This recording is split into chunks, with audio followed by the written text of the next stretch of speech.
So we come to the next move. It's called arm rolling in a fixed stance, or the back swing and monkey. Different things in different forms, the qigong forms. This one is, as if within the traditional forms, it's believed to help the liver, gallbladder and pericardium. They're the meridians they're linked to with this motion. Bit of a funny motion, this one. And we're not going down that traditional path with that. Basically, we're going down the usual, the Pilates, the different or slightly unusual path of Pilates, yoga and hypnotherapy with the breath. Okay, so a bit of a mixture of breaths. We're in a breath synchronized motion manner, vinyasa, breath synchronized movement in Sanskrit. So basically, we're just going to go into the breathing to start off with. Spend a lot of time on the breathing. Now we'll start three forms together. The basic 8 brocades, the movements only from the 8 brocades, and also this is the next part we started. It's the 5th of the next 18 form qigong sequence I've added on. And then there's a 9 form at the end. So it's 35 moves in all. It doesn't really matter. I'll put in brackets the number 35 and what move it is. This would be, well, add the 5 to the 8 I've just done, the 8 brocades. This would be like 13th for the whole 35 moves. That doesn't matter. You can do these segmentally or in the order I put them. It doesn't matter. So let's just get straight into that breathing. Unlike the traditional qigong,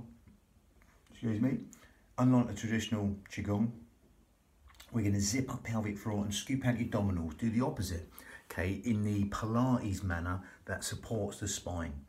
Okay, so basically by zipping up pelvic floor and scooping out the abdominals, we throw on what we call the transverse abdominis, the corset muscle, the powerhouse, the girdle of strength. 3 layers deep, which is all segmentally stabilising the spine. Now, as we do that, the pelvic floor and the corset go together. You can't do one without the other. Okay, if you want to just do a little workshoppy moment on it, you just get the thumbs here from the hips and you run them round to meet each other. That's the end of the pelvic floor there, and the meeting of the corset muscle, the transverse abdominis, 3 layers deep, linking on this B-line, bikini line, belt line, whatever you want to call that. They're linking on like cling film together. So again, get this B-line here, and if you cough or sneeze, everything comes in. You can feel them both work together. So again, you can take them away. Just gives you an awareness of what's going on there. Pelvic floor and corset will go together. So if you tuck in the belly button to throw on the corset, the pelvic floor will go. If you just fire the pelvic floor, that will throw on the corset and vice versa. But again, we segmentally go through them as we right now zip up pelvic floor, scoop out the abdominals, take your navels towards the spine, and it will naturally help your breathing go into these lower lobes of the lungs. As you follow the journey in, all the way in through the nose, and exhale through pursed lips for as long as you like, as if you're sort of blowing out a candle through pursed lips. Okay, that will naturally help this breath go in low and deep to these lower lobes of lungs, the intercostals, the ribs, anywhere but the stomach. It's what we call lateral thoracic breathing in Pilates. Okay, that will go into them lower lobes of lungs right now as you're doing that, because there's nowhere else for the breath to go apart from into these lower lobes of lungs, the intercostals, the ribs, anywhere but the stomach.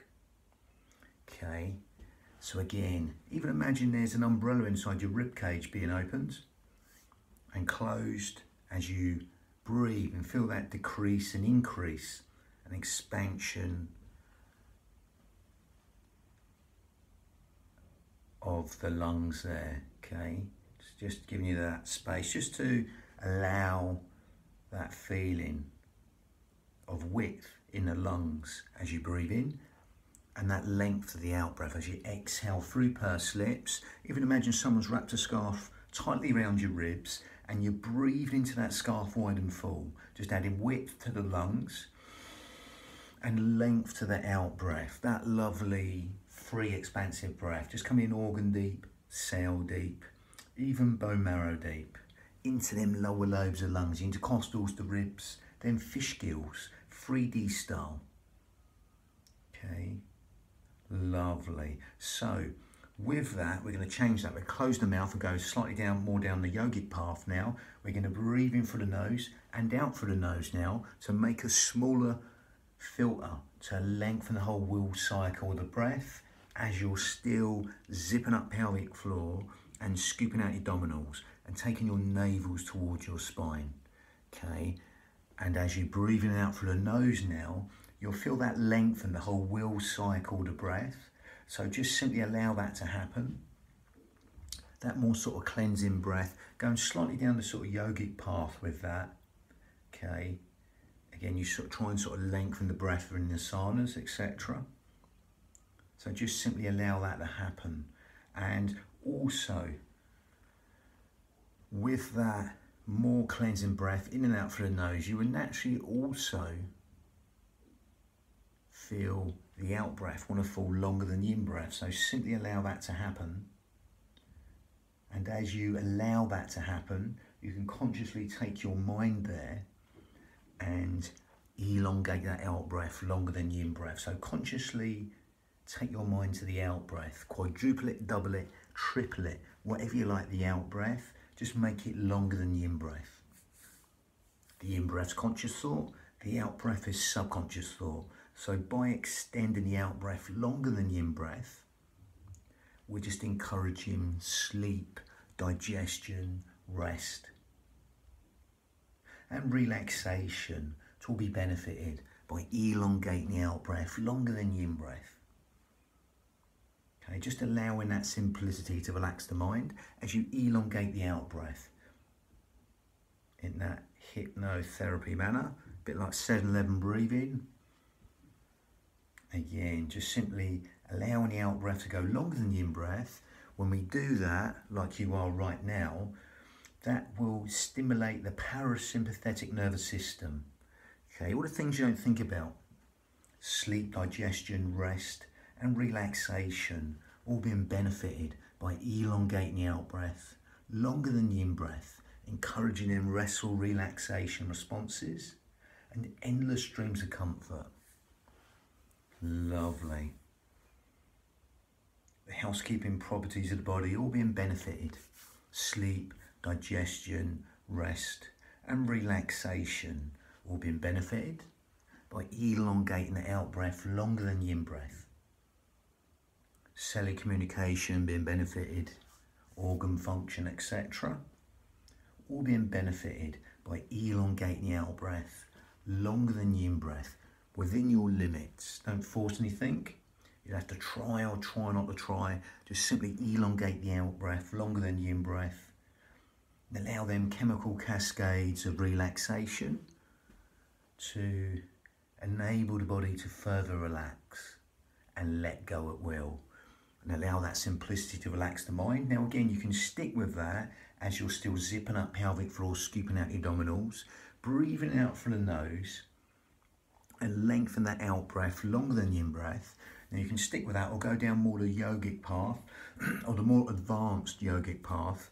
Okay, the more advanced yogic path is Ujjayi breath, victorious breath, okay, in Sanskrit. So if you want to do that, that's great, or you can do that, that's great. If you can't, don't worry, it's slightly more advanced. Just carry on being aware of the sound of the breath, the feel of the breath, as it weaves that tapestry of relaxation when every single organ, cell, sinew of the body at will. Just allowing that breath to manifest in every square inch of tissue in the body. As you zip up pelvic floor and scoop out the abdominals, take the navel towards the spine still, in and out through the nose while lengthening the out breath longer than the in breath. Now again, if you want to get that Ujjayi breath, all we do is add a little bit. We narrow the esophagus and make a smaller filter there again.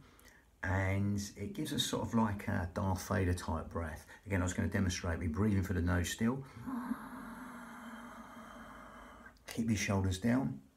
And we go with the mouth shut. It's keeping them shoulders down.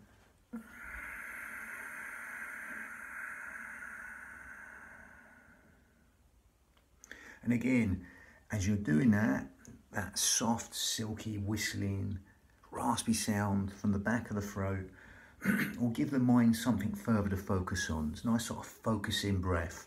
Helps you give you something to hear even more as you focus on the breath. Okay. Again, helps us stimulate the thyroid gland, which helps us weight control, etc. Helps us build the heat in the body. Helps us fan the fire to burn all the toxins in the body.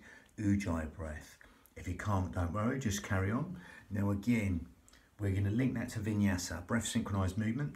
It's a nice hand motion here. We're just sort of massaging the beach ball, keeping the tension out these upper traps. Remember, we're quite overactive in these upper traps, so we're going to massage a big beach ball and exhale, push away the walls, open out the chest. It's breathing here, and you exhale. If you want a little pivot on the foot to turn on the toe, you can do to save the knees, but you don't have to go that far. You can stay here. You can be up high or down low. I would go no lower than knees and lama toes. I'm going to stick to the Iyengar Yoga old school principles of alignment, okay, or even less, a centimetre, a millimetre, or a foot down. Okay, only go as low that's comfortable to you. Okay, it's your union of your mind and body. We're going to breathe in, tension out the shoulders, and exhale, open out the chest. If you want to go deeper, go deeper.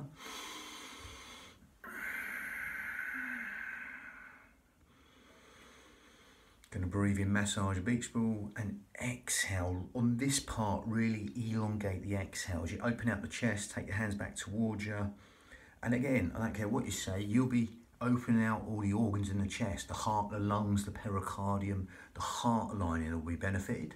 As you open out that chest, shoulders down, breathing in, coming back. If you want that little pivot, you just turn on the toe and you exhale. I'm going to go back and demonstrate.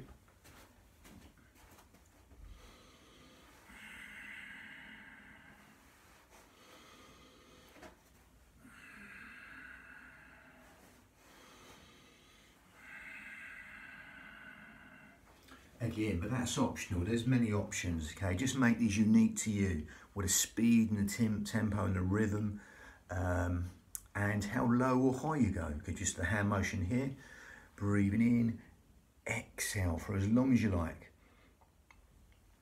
And again, as you zip up pelvic floor, scoop out your abdominals, take the navel towards the spine, lengthen up for the crown. So there's a puppet string, a hook, a brace on your head, putting your head up towards the ceiling. It's